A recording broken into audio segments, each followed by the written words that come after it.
We have an active shooter. Let's go ahead and declare this a mass casualty. Welcome to Active Shooter, a podcast that covers the whys, the hows, and the aftermath of active shooter and mass casualty events.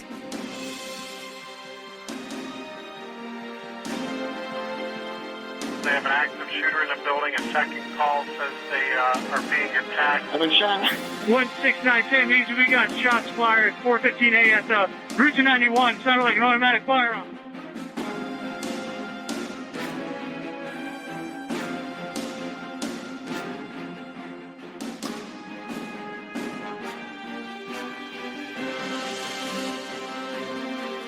Active shooter, reports of an active shooter, active shooter mass casualty incidents. Thank you for listening. You are listening to Active Shooter, a podcast that may contain adult themes, explicit language, and graphic depictions of violence. Portions of this show may be traumatic for those under 18. Listener discretion is advised.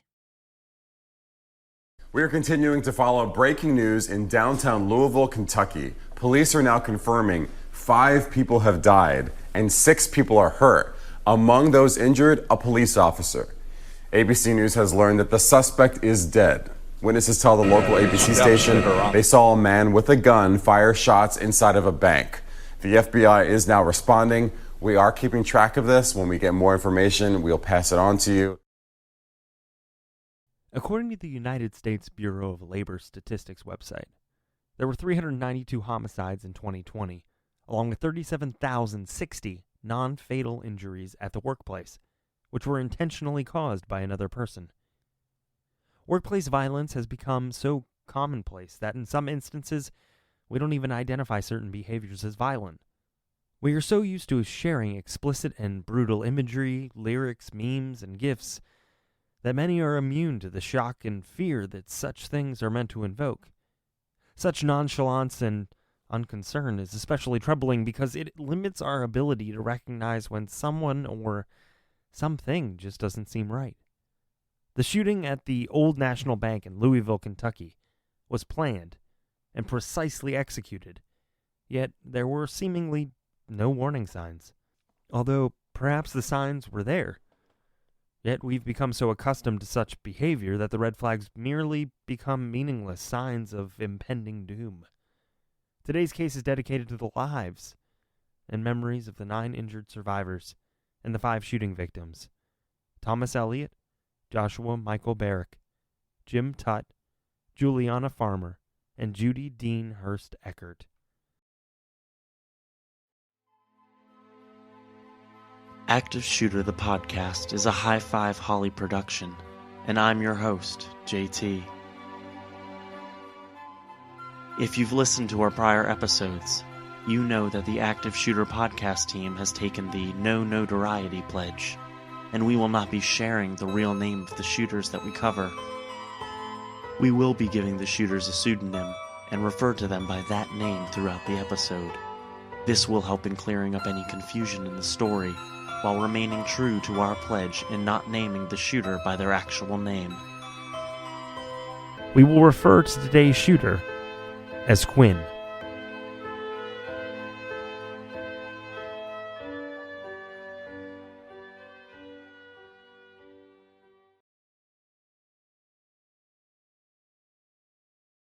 The Old National Bank, located in downtown Louisville, in the Preston Point building on East Main Street, was a 76,551 square foot behemoth of a building that consisted of 7 floors, the first 5 of which offered a variety of businesses, including retail stores.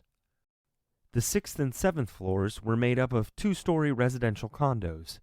The building was situated near the Louisville Slugger Field and Waterfront Park.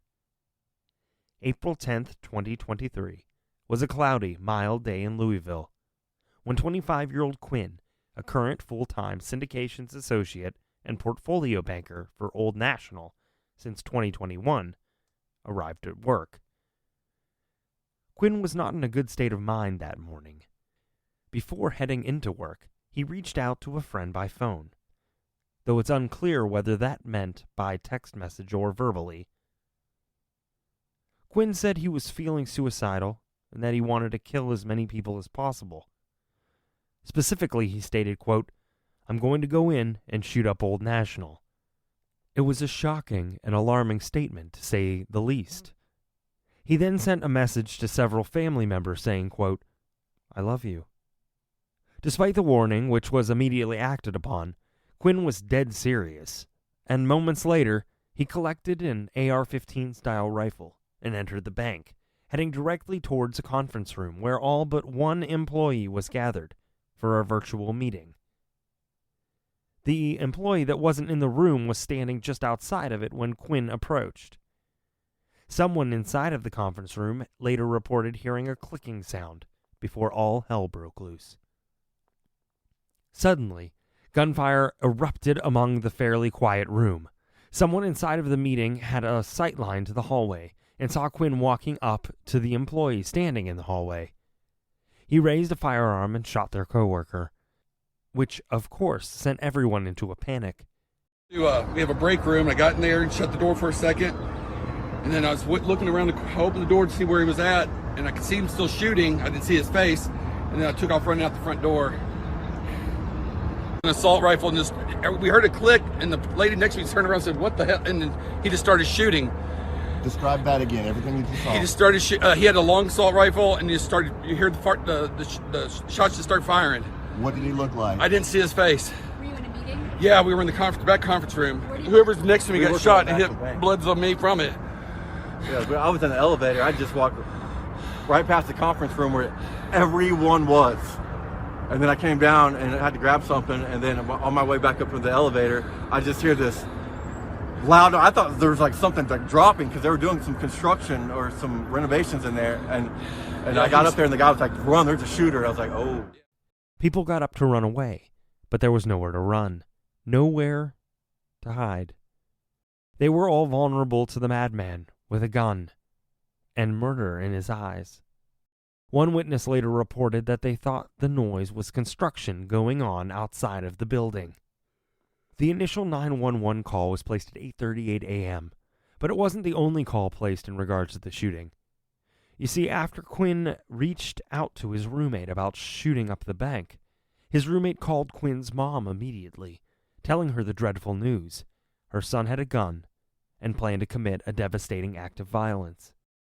Quinn's mother took the news seriously, as she should have, and she too called 911 to report what her son was about to do.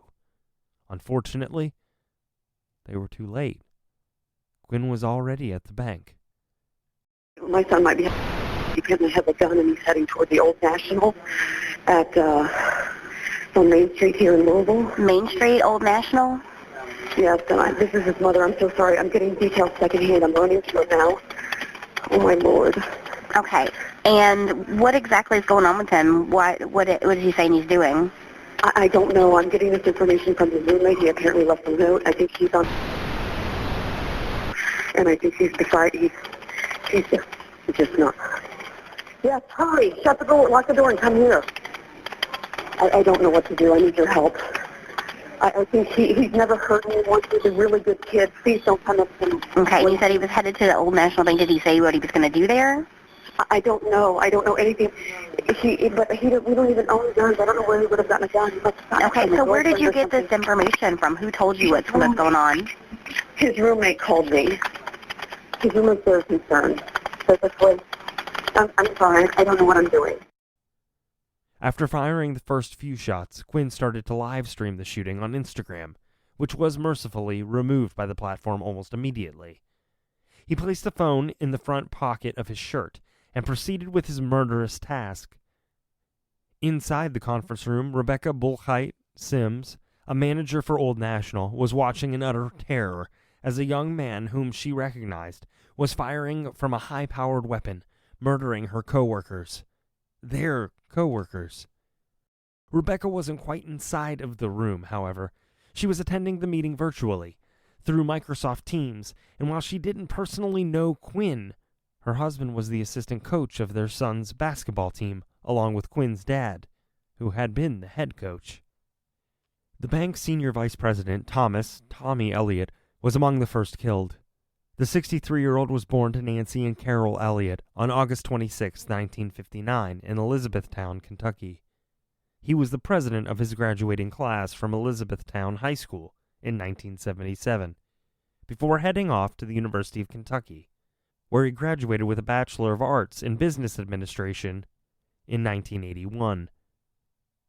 After graduation, Tommy immediately began his lifelong career in banking, working his way up to his current senior VP position with Old National.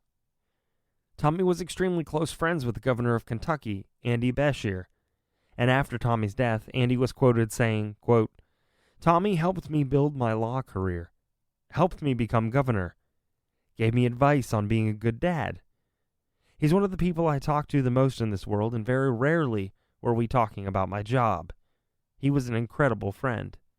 Tommy served on a plethora of boards, including the American Heart Association, Kentuckiana Division, and he was the chairman of the Kentucky Retirement Systems Board of Trustees in 2011, the Jefferson County League of Cities, the Little Sisters of the Poor, the Kentucky Show, Commonwealth Fund for KET, the Kentucky Museum of Art and Craft, Louisville, the Goodwill Industries of Kentucky, Kentucky Educational Television, and he was the past chairman of Baptist Health Louisville.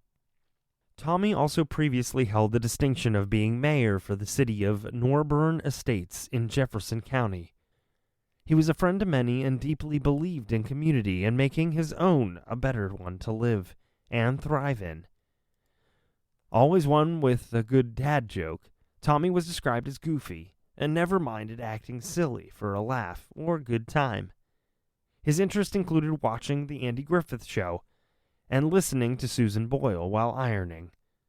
The wonderfully quirky and beloved man is survived by his wife, Mary Ann Elliott, and their 4 cherished daughters, Catherine, Claire, Emily, and Catherine Dotson.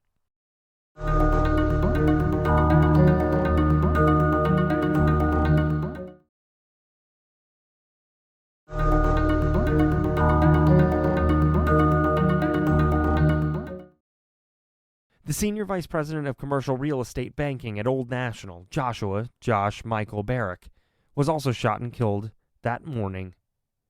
Born on December 7, 1982 to Judy and Peter Barrick, Josh attended St. Agnes Grade School, Trinity High School, and Xavier University before eventually launching a career in commercial banking. He worked for several established banking institutions, including LaSalle Bank, PNC, Westbanco, and Old National, holding prestigious titles including Senior Vice President at both Westbanco and Old National. Described as having a spectacular sense of humor, Josh was also known to be rather sentimental, and he had a true lust for life. His massive heart meant he'd do anything for a friend or a stranger in need, and he always wore a smile that reached his eyes, and genuinely did light up every room he entered. Josh was a faithful husband, friend, uncle, brother, son, and father, and had many interests including golfing, cheering for the Xavier Musketeers in basketball, and having Sunday morning breakfast with his children. A GoFundMe was established for Josh's family and raised over $337,000 for those he left behind, including parents Pete and Judy, siblings Jeff and Adam, and the love of his life, wife Jessica, and their 2 children, Carolina and James. Marketing executive, 64-year-old Jim Tutt, was employed at Old National since 2015. Jim was born in Frankfort, Kentucky on March 15, 1959. His life's most extraordinary achievements were his family and his faith. Jim was passionate about sailing, traveling, and winemaking, and he absolutely loved the Kentucky Wildcats. A faithful follower of Christ, Jim was involved in mission work and led annual missions to those in need in the Dominican Republic, and had been for over a decade. Jim was equally ardent in his devotion to his family, and he was considered the greatest father, grandfather, and husband. No stranger to serving on a variety of boards himself, Jim sat on the board of the Oldham LaGrange Development Authority up until the time of his death. He had a 40-plus year career as a commercial finance professional, and was most recently a senior vice president at Old National Bank. The kind-hearted man is survived by a wife of 24 years, Karen, children Aaron, Carissa, Andrew, and Karina, grandchildren Harlow and Sloan, his mother and father, siblings Kim, Stephen Daniels, Stephen Pittman, and Kathy Cyberon, and countless nephews, nieces, and other extended family members. Loan analyst Juliana Farmer was also shot and killed in the conference room. The 45-year-old woman was born to Monessa K. Farmer and Larry Shelton in Henderson County, Kentucky, on September 20th, 1977. Affectionately called Jay by close friends and family, she graduated from Henderson County High School and was wrapping up coursework at Ivy Tech Community College, where she was pursuing a degree in business administration, when she was murdered. A previous employee of Old National Bank, Juliana had left the bank to work at Liberty Finance Company of Evansville, Indiana. However, she had returned to Old National as a loan analyst, only about 2 weeks prior to the shooting. Juliana was known to have a friendly personality and always wore a welcoming smile. She loved and was loved by her coworkers, and she was dedicated to her job. A peaceful soul who was caring and never one to complain, nearly everyone who met her thought the world of Juliana. She was a proud member of the Greater Norris Chapel Baptist Church and is survived by her mother, 4 sisters, 3 children, and 4 grandchildren, with a 5th on the way. The 5th shooting victim was 57-year-old Executive Administrative Officer Judy Dean Deanna Hurst Eckert. Deanna was born on January 29, 1966, in Harrodsburg, Kentucky, to parents Ben Condit Hurst and the late Judy Bast Hurst. She graduated from Western Kentucky University, and the interesting woman had a variety of hobbies and interests. Described as, quote, a rainbow of love, she was generous and an inherently nurturing woman who always gave to others. Deanna worked for Alliance Bank in Winchester, Kentucky, before leaving to work at Old National Bank in 2016. The considerate woman leaves behind her soulmate, husband of 28 years Mike, 2 children Benjamin and Emily, and a father and 3 brothers. Because of the immediate 911 call made by Quinn's mother, the response was incredibly swift. First responders arrived at the bank at 8:41 a.m., which is a mere 3 minutes after the first call. Quinn had situated himself in such a manner that he could see incoming police, but they couldn't see him. They were effectively ambushed. At 8:45 a.m., the Louisville Metro Police Department officers exchanged gunfire with Quinn, and within another 5 minutes, police pronounced the shooter deceased. He was shot and killed in the lobby of the bank. His reign of terror was brief, bloody, but mercifully, it was over.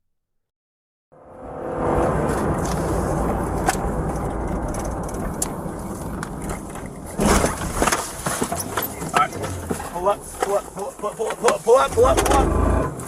Pull up, pull up, go, go, go, go, go, go. Stop right here. Back up, back up, back up, back up. Get me out here. Stop, right there. Stop. Open the trunk.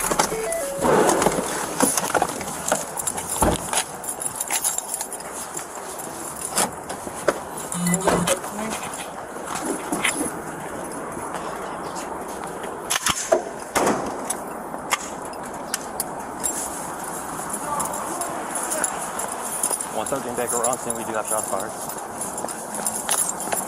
Back, we'll make this entry from the east side. Not pressing down.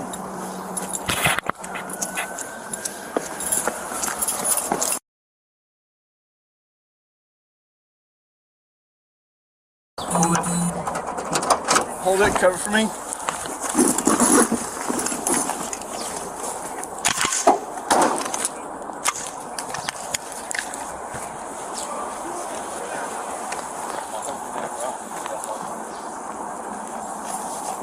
Baker, we're making entry from the east side at Preston and Main.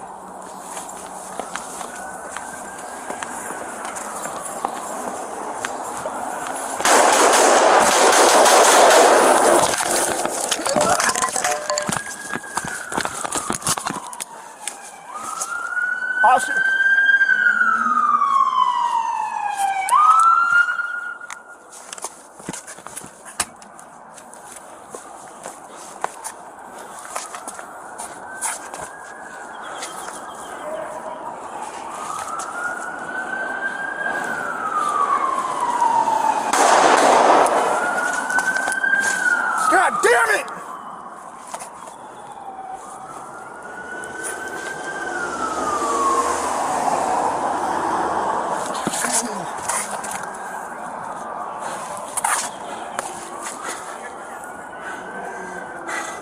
The shooter has an angle on that officer. We need to get up there.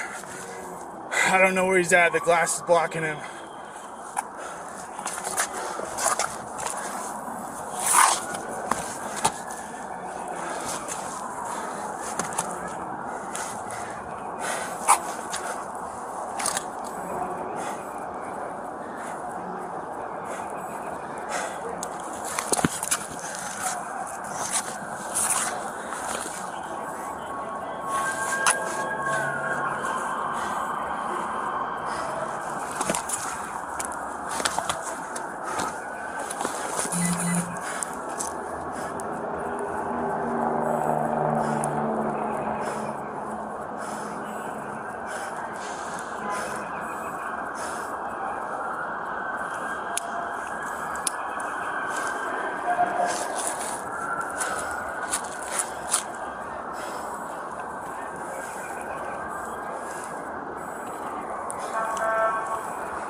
He's shooting straight through these windows, right towards the officer.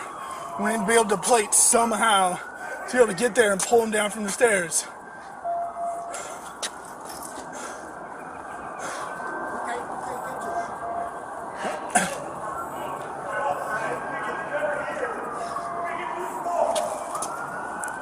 Is that Blue talking? Yeah, Blue talking.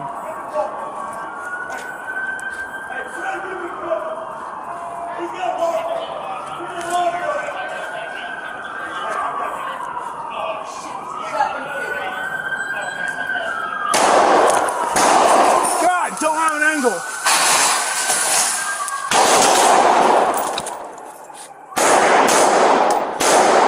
I think I got him down. I think he's down. Yank the lifter off now! Yank him down the stairs!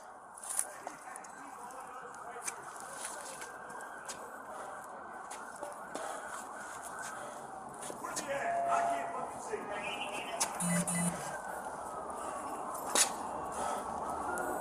I think he's down!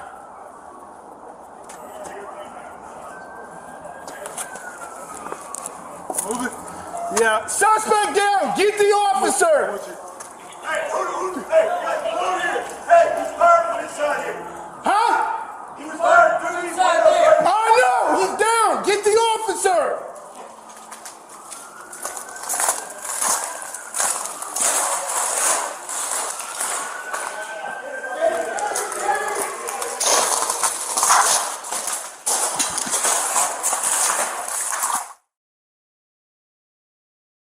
Nine shooting victims, including 7 civilians and 2 police officers, were rushed to the University of Louisville hospital. 3 of the 9 were treated and discharged the same day. One of the injured police officers, Nicholas Wilt, was shot in the head, and it's truly a miracle that he survived. The young officer was only 26 and had just graduated from the police academy on March 31st, not even 2 weeks before the shooting. He was only on his 4th ever shift, yet there he was, lying critically injured and undergoing brain surgery. Nicholas spent about 3.5 months in the hospital before being released to a rehabilitation facility. On July 30th, 2023, he was released from the Fraser Rehabilitation Institute, though his outpatient care is ongoing. The Louisville Police Department established a family reunification center, and the local Red Cross also set up a family assistance center to aid those affected by the shooting, providing counseling and other services to assist in working through the trauma of the shooting for the injured survivors, the witnesses, and even their families. There is no question that such an expeditious police response prevented this shooting from being even deadlier.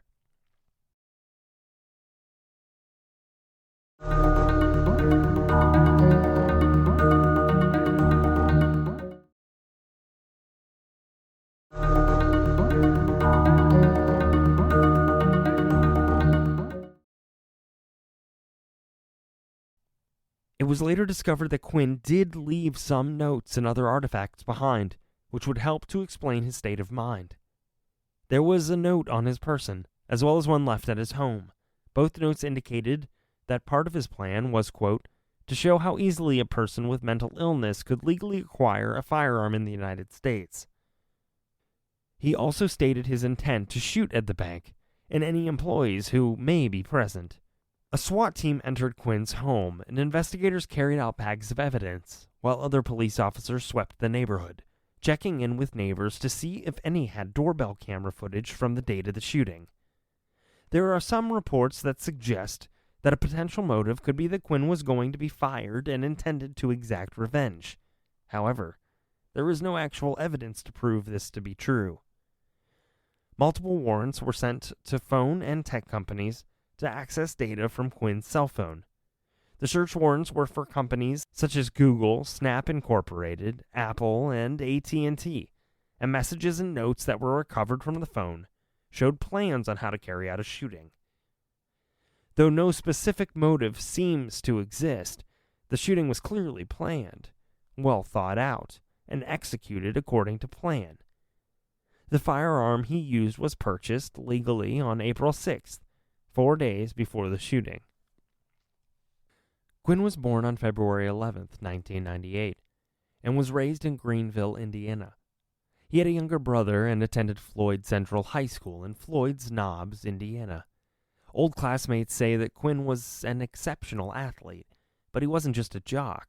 He was incredibly intelligent and got excellent grades. Quinn's dad was his high school basketball coach and teacher, teaching U.S. history at Floyd Central. He continued coaching all the way until 2022, when he decided to retire to spend more time with his family. One former classmate claims that Quinn was kept home from school for the majority of the 8th grade due to suffering from several concussions he sustained while playing football. However much his health suffered in middle school seemed to have no significant bearing on his ability to continue in sports. During high school, Quinn played both basketball and ran track. Academically, he was named a semifinalist for the National Merit Scholarship in 2015. In 2016, when Quinn was a senior, he was named Mr. Floyd Central, which was quite an honor for the teen. He went on to attend college at the University of Alabama in Tuscaloosa. While there, Quinn wrote an essay where he claimed, quote, "My self-esteem has long been a problem for me. As a late bloomer in middle and high school, I struggled to a certain extent to fit in, and this has given me a somewhat negative self-image that persists today. Making friends has never been especially easy, so I have more experience than most in operating alone." Quinn graduated in December of 2020 with a Bachelor of Science in Commerce and Business Administration, a double major in Economics and Finance. He was dually enrolled as a part of an accelerated master's program, so he also earned a master's degree in finance when he graduated in 2020. After he graduated college, Quinn moved to Louisville and landed a job with Old National Bank in June of 2021.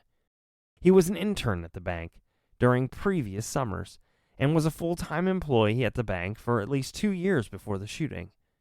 Coworkers say that Quinn was a relaxed guy who wasn't really high-strung, and indeed, he was described as, quote, low-key. On the other hand, family said he suffered from depression, and his folks indicate that he had, in fact, struggled with his mental health for several years.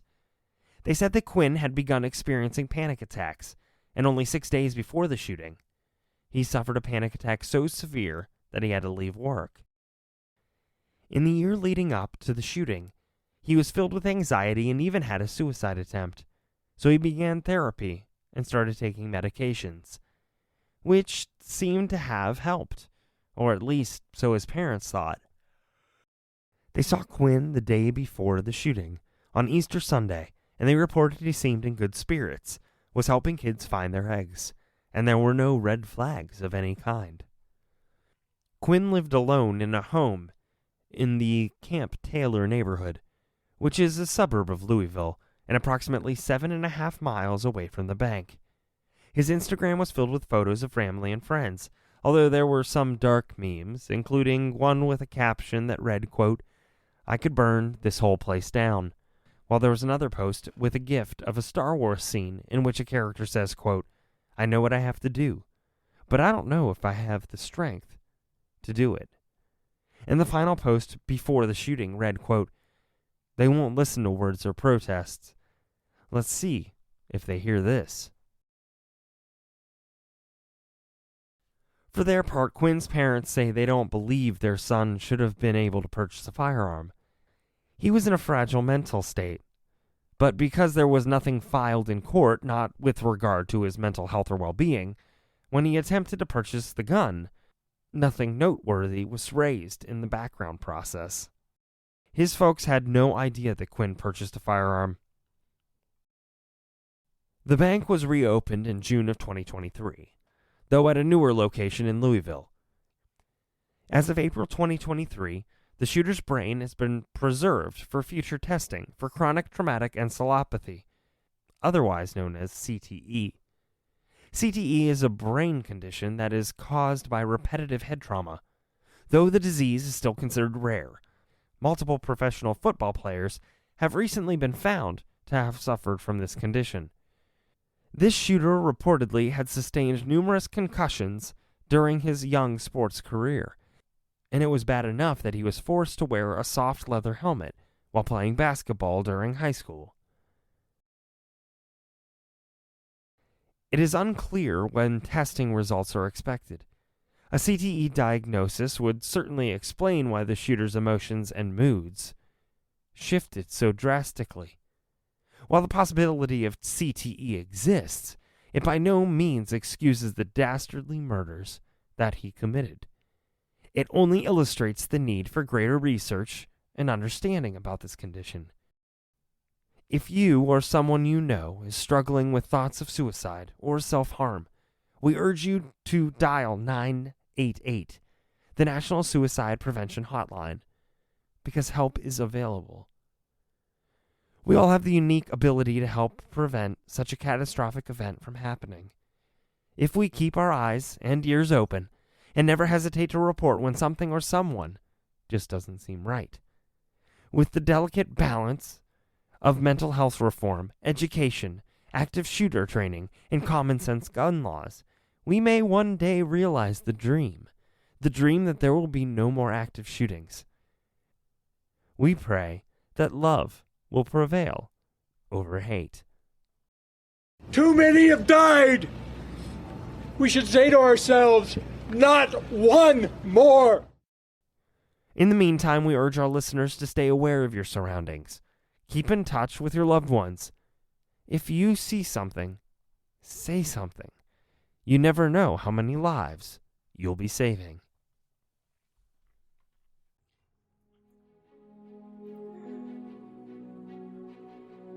Thank you for listening to today's episode of Active Shooter, the podcast.